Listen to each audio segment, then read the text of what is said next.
Hubungan cinta akan semakin indah ketika ada dukungan dari orang-orang sekitarnya.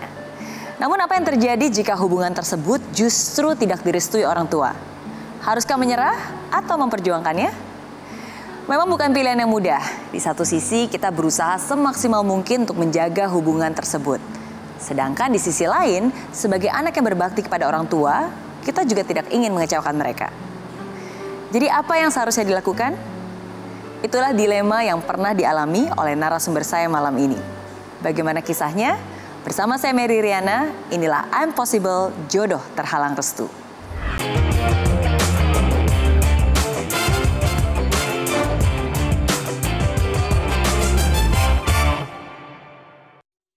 Eits, tunggu dulu. Sebelum nonton video lengkapnya, jangan lupa untuk subscribe ya dan klik link di bawah ini. Jangan lupa juga untuk klik tombol loncengnya.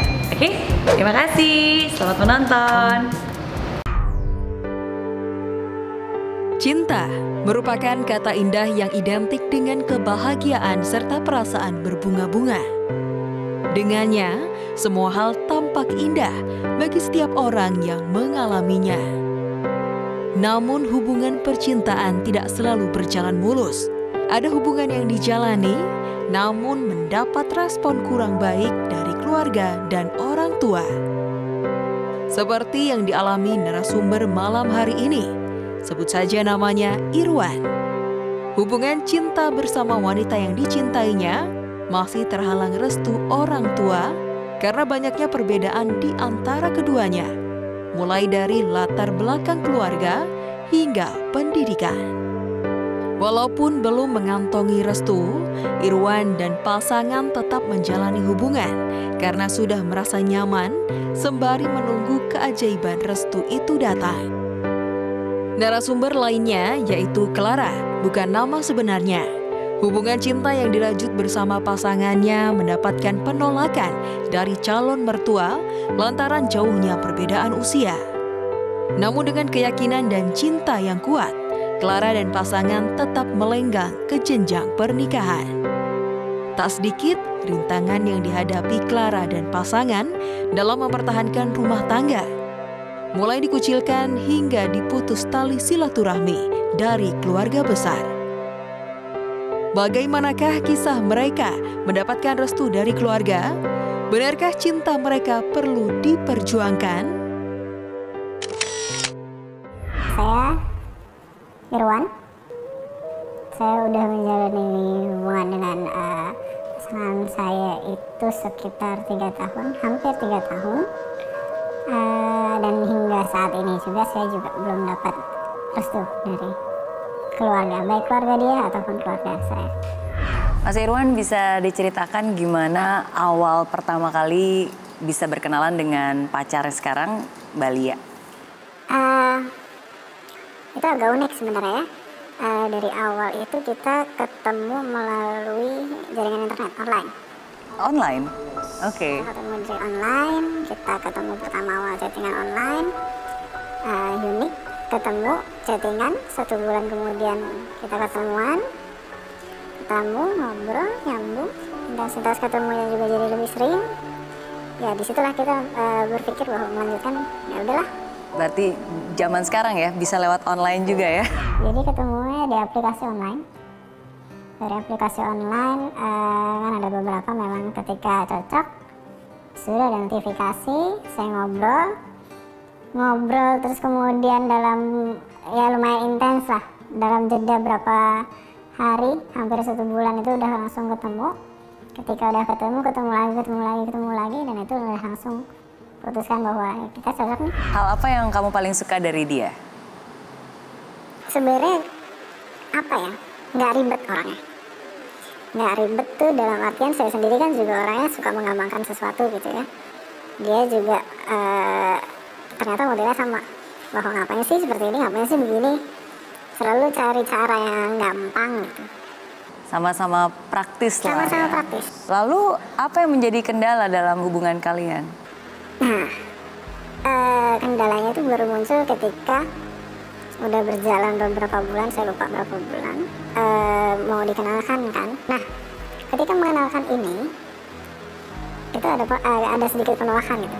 ya bukan sedikit mungkin penolakan yang cukup membuat kita pusing lah ibaratnya. Bahwa ya ternyata kayak gini ya, ternyata dari keluargamu dan keluargaku sama-sama komplain nih masalahnya gitu. Siapa yang pertama kali memperkenalkan? Pertama kali ketemu itu saya. Jadi kebetulan kami mau pergi, saya datang untuk jemput. Nah kebetulan itu suruh masuk. Jadi pertama kali itu dikenalkan itu saya ke dia. Cuma yang pertama kali mau mengenalkan itu justru saya sendiri. Lalu? Dan di situ diajak ngobrol, dan obrolan seperti biasa lah dari orang tua ketika ngeliat anaknya pacaran sama siapa kan. Ya omongan umum lah ibaratnya. Dan itu pasti semua terjadi di setiap orang. Ya udah langsung tanya-tanya, ini kerja di mana? Terus kemudian udah berapa lama nih ketemunya di mana? Biasa pokoknya pertanyaan-pertanyaan yang umum seperti itu. Nah jadi ketika kita udah selesai, dia pulang, saya pulang, dia ngasih pesan teks bahwa ini keluarga agak-agak nggak suka nih dengan cara pikir kamu dan pandangan kamu terhadap agama, bla bla bla bla kayak gitu. Lalu apa respon kamu ketika pertama kali mendengar dari pacar bahwa orang tuanya ternyata nggak suka nih? Saya sih sebenarnya ketawa aja gitu. Ya dananya ya mau gimana lagi, itu kan nggak bisa diubah gitu.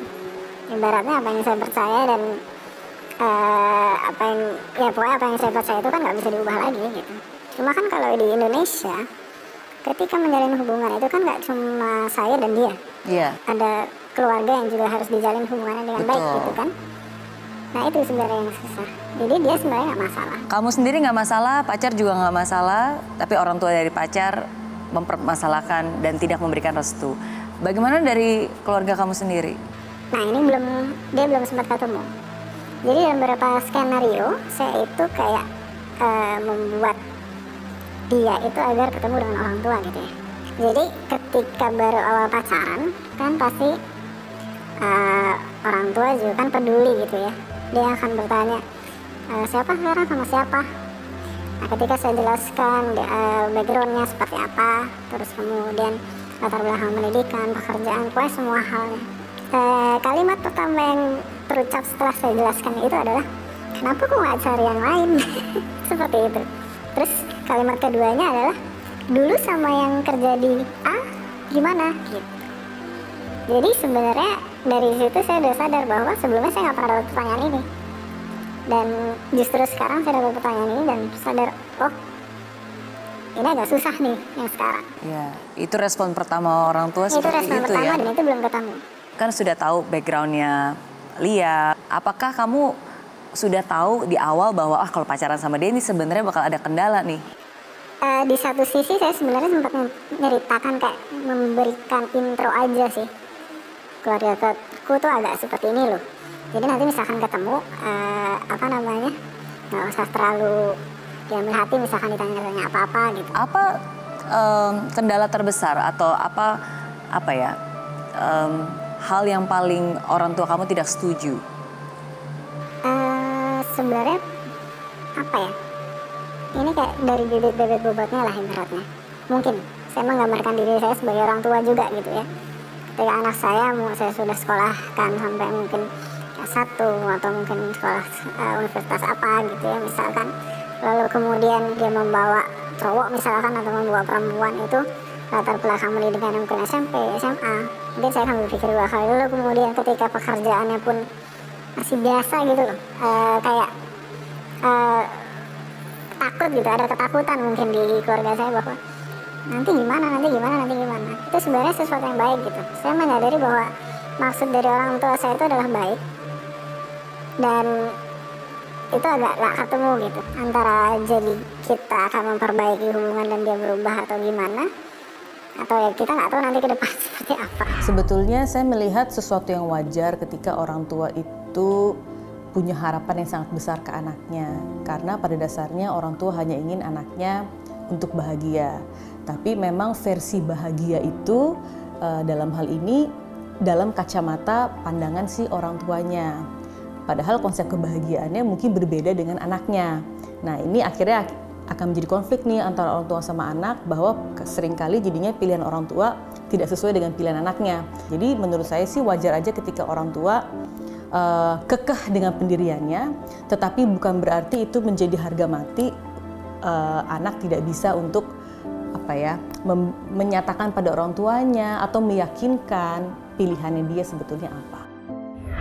Kita udah lelah juga lah ibaratnya. Dengan umur segini, dengan yang udah ada, ini udah paling nyambung, udah paling nyaman. Cuma masalah kita adalah bukan dari kita kok. Masalah kita dari eksternal yang sebenarnya somehow mungkin akan ada keajaiban gitu.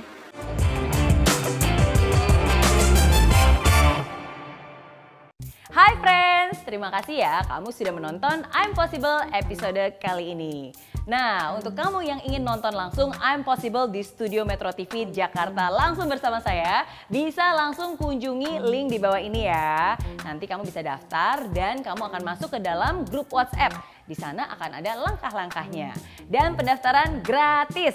Jadi tunggu apa lagi? Daftarkan diri kamu sekarang juga, bawa teman yang banyak, dan sampai ketemu di studio Grand Metro TV. Oke?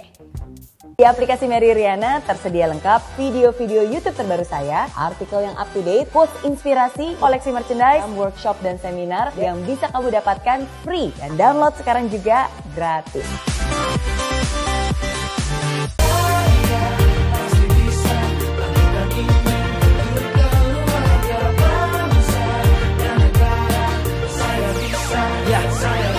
Laksana bumi tanpa hujan, hidup tanpa tujuan, kering dan mati tanpa hijaunya tumbuhan. Demikian kalau mimpi tak kunjung terjadi.